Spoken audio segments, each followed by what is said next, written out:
Good morning. Good to have you with us as we return from the holiday weekend. I'm Joe Fryer. Yeah, and it's good to have you back, Joe. I'm Savannah Sellers. We're going to begin this Tuesday morning with that plane crash in Toronto where a passenger jet flipped over while landing, leaving behind an unbelievable scene. At least 18 people were injured at Toronto Pearson International Airport. Delta Airlines Flight 4819 was arriving from Minneapolis yesterday afternoon when the plane somehow overturned during its landing. No one was critically injured. In all, 80 people were on board the plane, 76 of them passengers plus 4 crew members. Toronto fire officials described the crash scene as first responders arrived. Upon arrival, my team conducted fire suppression. Self-evacuation was already taking place. At this time, we believe all our emergency response went as planned. We will, however, be conducting a review. At the time of the crash, winds were blowing at 20 to 30 miles per hour with reported gusts up to 40 miles per hour. But it's not clear yet what caused the crash. NBC News senior correspondent Tom Costello has our details. On the runway in Toronto, a terrifying end for Delta Flight 4819. Our plane crashed. It's upside down. Lying upside down on the runway, an Endeavour Air regional jet had just arrived from Minneapolis in gusty winds when something went terribly wrong. This airplane just crashed at 23. As thick black smoke poured from the plane, firefighters smothered the scene in foam. The right wing ripped off, the fuselage bearing what appeared to be skid or soot marks. Everything, drop it! All 80 people on board managed to escape through the emergency exits. I was walking to this fence and I could see a CRJ that is possibly crashed on the airport. The airplane is flipped. 18 people injured and transported to area hospitals, including 2 airlifted to trauma centers. 1 child rushed to Children's Hospital in Toronto. I've seen a few people on stretchers that we have transported. I have seen one person with a sling on their arm, and I've seen others that are just potentially exposure type injuries because it is very cold here. The plane, a Bombardier CRJ 900 regional jet made in Canada, is a workhorse for short-haul flights worldwide. At the time of the crash, it was 18 degrees with 20 to 30 mile-per-hour winds and strong crosswinds. The question for investigators, how and why did the plane lose at least one, maybe both wings on landing, then flip over, causing jet fuel to spill onto the runway? I think it's possible the wing may have touched the runway due to a gust, and if that's the case, then the rest of this makes sense. But the recorders are going to show that. In a statement, Delta says our primary focus is taking care of those impacted. The flight was carrying a total of 80 people, 76 passengers and 4 crew. The investigation now will be led by the Canadian Transportation Safety Board, with both the U.S. FAA and NTSB assisting. And our thanks to Tom Costello for that report. Well, for more on this, let's bring in NBC News aviation analyst John Cox, who you just saw there in our Tom Costello's report. John, thanks for joining us. So let's talk a little about the weather. I want to play more that we heard there because we do know it was particularly windy during the time of the crash. Let's hear a little bit more about those conditions. We'll talk about it on the other side. This is an active investigation. It's very early on. It's really important that we do not speculate. What we can say is the runway was dry and there was no crosswind conditions. So kind of eliminating crosswinds as a factor there in this incident. But when you look at the video, the information assembled so far, what are your first impressions about how this may have happened? Well, I think it's very early, so we got a lot more questions than answers right now. The thing and I'll have to take exception to the fire chief there was a pretty good crosswind. I pulled the weather up right after the accident, and there was about 25 gusts to 35, and it was not right down the runway. There was a crosswind component, and that's something that the pilots would have had to have dealt with, but it's something professional pilots deal with a lot. So exactly what happened here, this airplane, there are reports from people that were passengers that it hit very firmly at touchdown and then rolled over. They're going to look at why that wing separated. We know that it did, and exactly what caused that wing to separate is going to be a central question for the investigators. These images that we are seeing from moments after the crash really are astounding. Many people were somehow able to just walk off the plane while it was upside down. I was just on a long flight. I sat in the exit row, so your mind briefly thinks about, okay, what am I going to do in the small chance something bad happens? I can't even imagine having to try and do it with the plane upside down. I mean, when a crash like this happens, what's the first thing the pilots, the flight attendants are doing to get folks out of that plane? Well, understand that the training that all flight crew members go through is very intense, and it is reinforced every year. So opening the doors is something that you are very, very accustomed to doing and know how to do, even under high stress conditions. First and foremost, get the doors open and get people started out. This evacuation went very well. People got out of the jet, and then they were helping other folks get out. There was very little of people taking their carry-on bags with them. And the fact that everybody had their seatbelt fastened at landing, those are the things that let everybody survive this accident. They got the doors open. The flight attendants did a great job in getting everybody out. People got out of the airplane. They assisted others. The evacuation went well. John, let's talk about how we do figure out what happened here. I mean, what clues investigators will be looking for, how crucial that flight data recorder will be in piecing together what happened. How will we get answers? The two recorders are going to be key, and they should get those today. That fuselage is intact, so they know exactly where those recorders are. Those will be removed today, and the Transportation Safety Board in Canada will download the data off of them, and that will tell the story. We'll know exactly what the bank angle was, what the speed, vertical speed was at touchdown. We'll know everything about the approach, whether the wind was affecting the airplane and how much. All of those questions will be answered. So I would say by the weekend, there will be people in Ottawa who know what happened, and hopefully they'll let us know in short order. John Cox, we appreciate your time this morning. Thanks. Now, this morning, tens of millions of Americans are waking up to cold alerts from Canada and the Canadian border all the way down to central Texas. A brutal winter storm system is sweeping across the U.S. We're seeing sub-zero wind chills in Montana and the Dakotas, and parts of the Central Plains are bracing for up to a foot of snow. One of the biggest concerns is in Kentucky, where thousands of people still don't have power or safe drinking water as the state recovers from deadly flooding over the weekend. Well, now officials worried frigid temperatures could complicate rescue efforts. NBC News correspondent Kathy Park is live in Lexington, Kentucky. Kathy, good morning. Parts of Kentucky could see up to 6 inches of snow from this storm system. Talk about what the weather's like and what they're expecting in these coming hours. Hey, Joe, good morning to you. So the good news is a lot of the floodwaters have receded, but unfortunately, the bad news, as you can probably see in this live shot, we have some flurries coming down.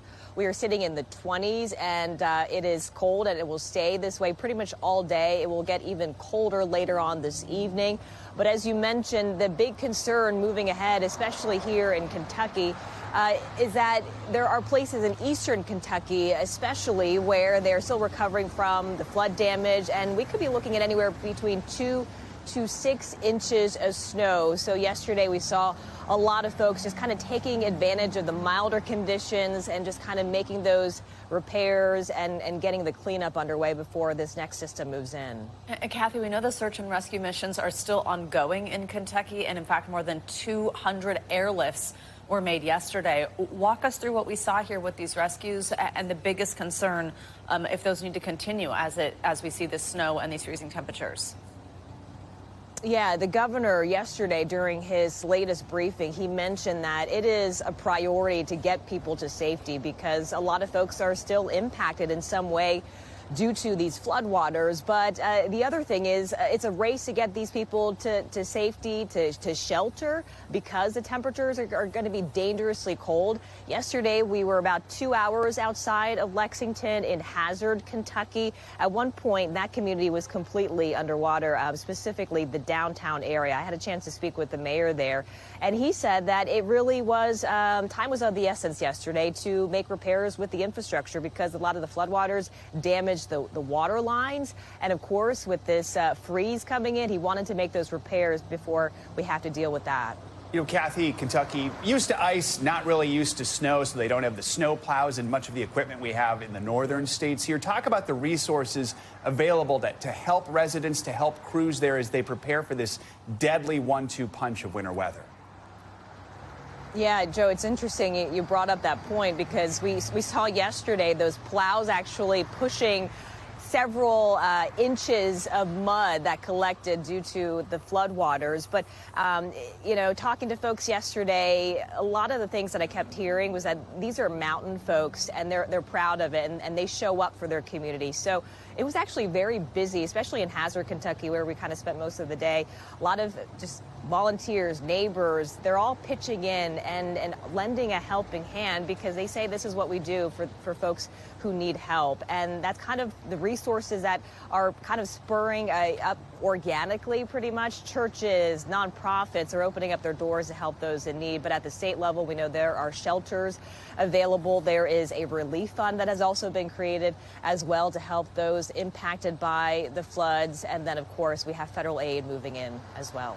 Joe? Bluegrass kindness at work there. Kathy Park, thank you so much. Let's dig in on what's to come in the latest winter storm here with meteorologist Angie Lassman. She's got everything you need to know about this system that's taking shape really just over a big chunk of the country right now. Angie, and it's going to be, good morning, guys. It's going to be something that we deal with for days across much of the country. You can see already the alerts that are up. More than 50 million people are included in these, and they extend essentially from the East Coast all the way into the Central Plains, parts of the Rockies included in that as well. But it's the Central Plains that are really going to see things ramp up here as the day goes on. Notice some of that snow that we've been dealing with this morning, winding down in Kansas City, but Springfield, St. Louis, and even stretching out towards Louisville, dealing with the snow this morning. And that, again, is going to expand here as the day goes on. We've got the heavy snow, the ice, and the rain developing over the plains. And notice some of these gusty kind of storms that will be possible across parts of the Gulf Coast here through the afternoon hours today. This is going to race across this region. We'll see some wet weather for parts of the southeast tomorrow.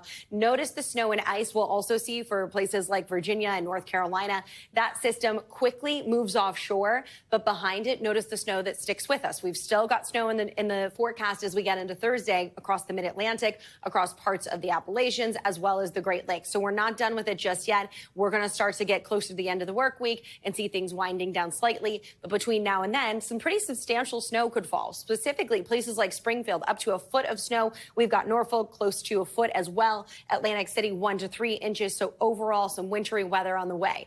Additionally, I mentioned the ice accumulation. Specifically, notice that we could see up to 1/4 of an inch across parts of the Carolinas. This, as always, is going to create difficult travel. And not to mention, we have the chance for some isolated flash flooding across parts of the Gulf Coast. This is where we'll see those highest amounts of rainfall, up to 2 inches in some spots. Places like New Orleans, the Panhandle of Florida could get an inch or so. And again, this is going to be problematic for getting around travel, etc. The other thing about this system is we've got really cold air spilling in behind it. 81 million people under these cold weather alerts, and for good reason. Check out these wind chill values right now, guys. Oh, my goodness. -40, -50 below for parts of those northern plains. And notice Minneapolis, -30 degrees. It takes, not a whole lot of time for you to get frostbite in these kinds of conditions. Ooh. Exposed skin in 15 minutes could see frostbite develop in places like Minneapolis this morning. So really going to want to be careful, not just today, but through the next couple of days. Our highs this afternoon, single digits for Omaha, 11 for Chicago, Minneapolis 2. Even the teens in Texas. Hearing from a lot of families, school canceled today. They're doing it from home. Indeed. Exactly. Oh my gosh, I screenshotted when it said feels like 2 or something this morning. It's not like -50 feels like different, huh? Yeah, oh my gosh. All right, thanks, Angie. All right, this morning there are new developments in the Trump administration's push to reshape the federal government.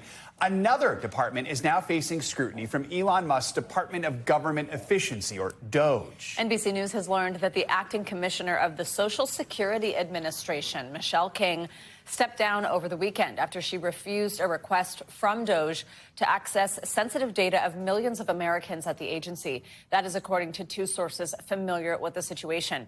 Well, the White House later confirmed that King was no longer head of the agency. NBC News White House correspondent Aaron Gilchrist joins us now. Aaron, let's start there. What are we hearing from our sources, also from the White House, just about this resignation? And just tied to that, what's the information that DOJ is looking for here?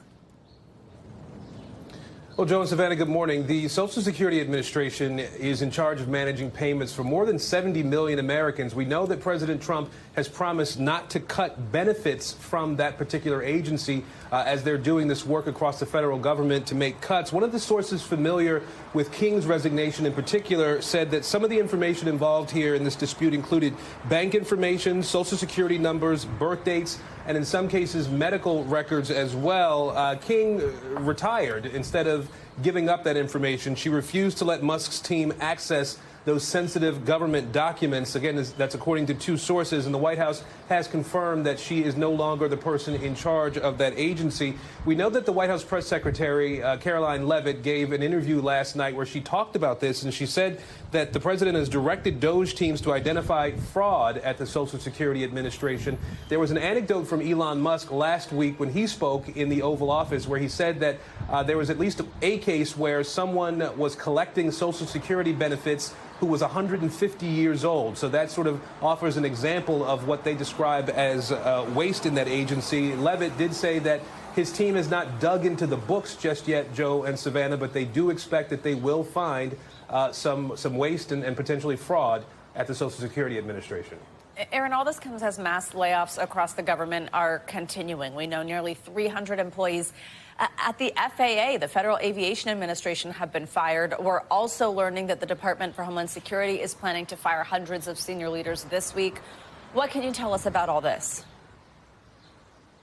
Yeah, I spoke with the FAA union yesterday, and I understand that there were about just under 300 of their members who received these termination letters over the weekend, and they were talking about people who work as maintenance mechanics, environmental protection specialists, aviation safety specialists. The union president there expressing concern that this is going to mean an overloaded workforce is going to be even more overloaded as some of these positions have been cut. And this is an agency where people have already been stretched thin. At the Department of Homeland Security, our understanding is that the administration is about to cut some of these top positions. These people who've been in career positions for a long time at the agency, high-level folks. They're getting ready to get rid of them at some point this week because they don't really align with the administration's goals for the Department of Homeland Security and the many agencies that are a part of that particular department. This source said that the Trump administration has a centralized plan and a list of names that it intends to work with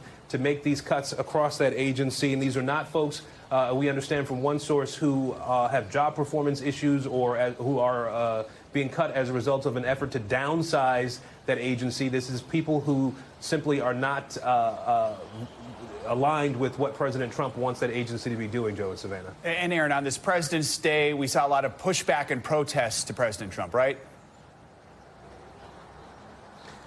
You're right. There were protests across the country to what DOJ and its team members are doing across the federal government. We saw this happening in many cities. You see an example here in Atlanta. I want you to hear what some of these folks are concerned about. One of the people we talked to, I believe, was in Washington, D.C. Listen. I'm worried about the power that Elon Musk has been given without any kind of election and kind of running over everybody. That's a big concern. I'm worried about, I have a lot of family and friends that are federal employees or depending on grant money to do research, so it's impacting me personally. So, Joe and Savannah, conversely, I think it's worth pointing out that there are people who support what President Trump is doing and what Elon Musk is doing to downsize the government, to identify, as the president has said many times, waste, fraud, and abuse. And they think that these cuts have been long needed. Guys? All right, Aaron, thank you so much. Well, the Trump administration has asked the Supreme Court to review the firing of a government watchdog A ruling in the case could signal how the high court views President Trump's efforts, as we've been discussing, to remake federal bureaucracy. Hampton Dellinger, leader of the Office of Special Counsel, a whistleblower protection agency, and a Biden appointee, sued the Trump administration after he was fired via email earlier this month. A federal judge ordered that he be reinstated during these ongoing legal proceedings. But President Trump is expected to ask the Supreme Court to overturn this lower court ruling and keep Dellinger off the job. For more on this, let's bring in NBC News legal analyst Angela Sanadella. Angela, good morning. Thanks as always for being here with us. So this might be a little confusing for people. So walk us through what's at the heart of the Trump administration here, but also just kind of what the law says about how someone in a position like this can be fired or cannot be fired. Okay, so the irony here is that the reason there was this lawsuit is because the Trump administration didn't give a reason for this firing. So this particular independent position requires by statute a for-cause removal for only 3 reasons: malfeasance, neglect, or inefficiency. And in the email that fired Hampton Dellinger, there was none of these reasons. So he is suing, saying that this independent position requires for-cause removal. Now, the Trump administration here thinks that they have some sort of protection because in 2020, the Supreme Court passed this, or gave this ruling, this precedent that said that the Consumer Financial Protection Bureau head that had similar for-cause removal restrictions, that part was unconstitutional. So kind of based on that, that's how Trump's team is proceeding here. So we know we're seeing a lot of efforts to try and shrink the government right now, and we're seeing a lot of lawsuits to try and battle a lot of these firings. Whatever the Supreme Court decides to do here or not do, could that give us some indication, this specific case, about what could happen with more of these legal battles down the road? Yeah, absolutely, because something that was done here that was pretty extraordinary is this temporary restraining order. So in the past, when there is any sort of like an employer or employee dispute, it is rare for a court to put someone back in that position. But that is what the courts have done here. So if the Supreme Court does rule that this sort of temporary restraining order is indeed constitutional, well, look, this could then put lots of people back into positions that Trump has fired. Angela, to switch gears, we're also following this story, Trump's executive order banning transgender people from the military. There's some movement on this day. There's a hearing today. Walk us through where we're at. Yeah, so look, this happened in the past administration, and at that point, preliminary injunctions were issued to stop this ban, to pause them temporarily, right? And so that is where we are. This hearing will also determine whether or not there's enough evidence to place a preliminary injunction on this ban. Now, what the courts use to decide this is whether or not this claim is largely unconstitutional and will also create injury to people. So again, in the past, when these injunctions for this exact similar type of ban that Trump issued in the first term were given, the reasons were first that it was likely more discriminatory and not really based on any military strategy, and also that there was real injury. So we kind of expect a similar course of action to take place here today. All right, Angela Sanadella, thank you. Here in New York City, Eric Adams' future as mayor appears to be growing more uncertain. 4 of Adams' deputy mayors have now resigned. This all comes amid the Justice Department's move to dismiss corruption charges against Adams after he agreed to cooperate with the Trump administration on immigration enforcement. It's all leading to allegations of a quid pro quo between the Democratic mayor and the Republican administration. Now, there is a process written into the city's charter where the governor of New York State can remove the mayor, but it has never been used before. On Monday, New York Governor Kathy Hochul released a statement expressing concern at the situation in City Hall. She said, in part, quote, "Overturning the will of the voters is a serious step that should not be taken lightly.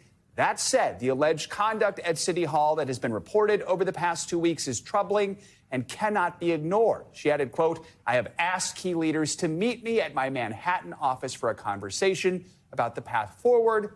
That meeting scheduled to take place today. Thanks for watching. Stay updated about breaking news and top stories on the NBC News app or follow us on social media.